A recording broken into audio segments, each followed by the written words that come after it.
मरियम नवाज शरीफ साहिबा बार बार कह रही हैं कि हमें मुश्किल फैसला लेना पड़ेगा क्योंकि गुज़िश्ता हुकूमत ने हमारे लिए कुछ छोड़ा ही नहीं है। सिर्फ कोई पाकिस्तान का इकोनॉमिक सर्वे पढ़ लेना चाहिए जो इन्होंने खुद छापा था। ये इनका अपना इकोनॉमिक सर्वे शो कर रहा है। ये कैसे कह सकते हैं कि हमने मईशत बड़ी बुरी मईशत। पाकिस्तान के अंदर जो सूरत हाल चल रही है आपसे बेहतर उसका कोई जवाब नहीं दे सकता। मरियम नवाज शरीफ साहिबा बार बार कह रही हैं कि हमें मुश्किल फैसला लेना पड़ेगा क्योंकि गुज़िश्ता हुकूमत ने हमारे लिए कुछ छोड़ा ही नहीं है। पहले तो इस इंप्रेशन को आप किस तरह करेक्ट करेंगे जो वो पोर्ट्रे करने की कोशिश कर रही हैं? यार इनको तो सिर्फ कोई पाकिस्तान का इकोनॉमिक सर्वे पढ़ लेना चाहिए जो इन्होंने खुद छापा था मई 2022 में, जिसके बीच में ये लिखा गया था। इन्होंने खुद छापा, खुद साइन किए, इनके मिनिस्टर्स ने साइन किया। ये जो हमारी आखिरी 2 साल की जो परफॉर्मेंस थी वो पूरा का पूरा कोई तकरीबन 17 साल में सबसे बेहतरीन थी, जिसमें माशी जो तरक्की थी, सेक्टोरल जो तरक्की थी, उसके बाद हाईएस्ट एक्सपोर्ट थी और बढ़ती हुई एक्सपोर्ट थी, हाईएस्ट नंबर रेमिटेंसेस थी और बढ़ती हुई रेमिटेंसेस थी, हाईएस्ट टैक्स से कलेक्शन थी और बढ़ती हुई टैक्स कलेक्शन। और इसी तरीके से हमने कोई तकरीबन 5.5 मिलियन नई जॉब क्रिएट की। ये इनका अपना इकोनॉमिक सर्वे शो कर रहा है। ये कैसे कह सकते हैं कि हमने मईशत बड़ी बुरी मईशत छोड़ी। और फिर 182 रुपए पे हमारा जो था डॉलर था। हमारे रिजर्व उस वक्त जो थे जो वोट ऑफ नो कॉन्फिडेंस से पहले $16.5 बिलियन के थे स्टेट बैंक के रिजर्व।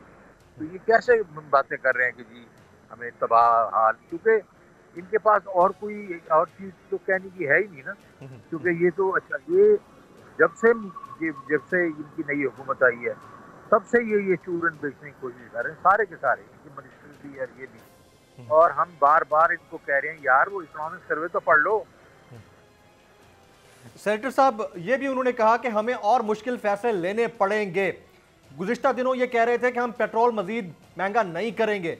आपको लगता है कि पेट्रोल महंगा किए बगैर, मजीद टैक्सेस लगाए बगैर IMF का मिशन जो पाकिस्तान में मौजूद है वो इनकी बातें मान जाएगा और ये हल्का जो थोड़ा बहुत रिलीफ है वो मिल सकता है पब्लिक को, मजीद महंगाई ना होके? बिल्कुल नहीं हो सकता। ये इनको देखें, इस वक्त ये $3.1 बिलियन के रिजर्व पे खड़े हुए हैं, जिसका मतलब है कि आप तकरीबन 3 हफ्ते का भी नहीं है इनके पास पैसे। तो इनको तो IMF का प्रोग्राम करना ही करना है, बिकॉज जब तक IMF जो प्रोग्राम नहीं करेंगे, बाकी बायलैटरल जो हमारे जो दोस्त हैं जिस तरह वर्ल्ड बैंक है, एशियन डेवलपमेंट बैंक वगैरह वगैरह, वो पैसे नहीं देंगे। और हमारे जो अपने ये मल्टीलैटरल जो नहीं देंगे, और बायलैटरल जो है जिसमें आप सऊदी अरेबिया है, UAE है, चाइना है, वो भी नहीं देंगे। तो ये सारे जो पैसे हैं 8-9 बिलियन या 7-8 बिलियन डॉलर अगर इन्होंने अनलॉक करना है तो इनको IMF प्रोग्राम करना पड़ेगा। IMF ये कह रहा है कि जनाबे वाला आपका कुछ तकरीबन 2 से 2.5 ट्रिलियन रुपीस का गैप है इस वक्त। तो आप या तो मतलब PDL आप बढ़ाएं, बिजली की कीमतें बढ़ाएं, गैस की कीमतें बढ़ाएं, टैक्सेस बढ़ाएं। तो ये जो है इनको पूरा करना ही करना है, और उससे महंगाई, बहुत ज़्यादा महंगाई होगी। एक तरफ से ये बात हो जाएगी कि इमीडिएट जो आपका जो ट्रांजैक्शनल जो डिफॉल्ट का रिस्क जो है वो जिसको कॉन्ट्रैक्चुअल कहते हैं, वो तो हम बच जाएंगे फॉर द टाइम भी। लेकिन महंगाई जो है वो चली जाएगी, आपकी जो ओवरऑल महंगाई जिसको PPI कहते हैं वो 35% से ऊपर चली जाएगी। और जो जिसको सेंसिटिव प्राइस इंडेक्स कहते हैं, जो आम लोगों की खाने पीने की चीज़ों की, इलेक्ट्रिसिटी की महंगाई, वो तकरीबन 50% पे चली जाएगी। अगर आपको ये वीडियो पसंद आई हो तो सब्सक्राइब कीजिए और बेल आइकन जरूर हिट कीजिएगा। खूने नाहक बहुत पी चुकी ये जमीन, अब कोई दिन में ये खून उगलने को है।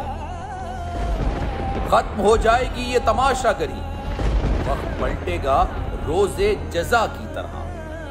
ये जो पेशावर में ताजा लहू है बहा, एक क़यामत करेगा फलक पर बपा।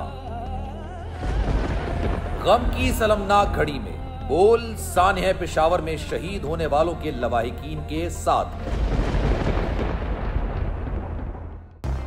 सब्सक्राइब करें और बेल दबाएं ताकि कोई खबर रह न जाए।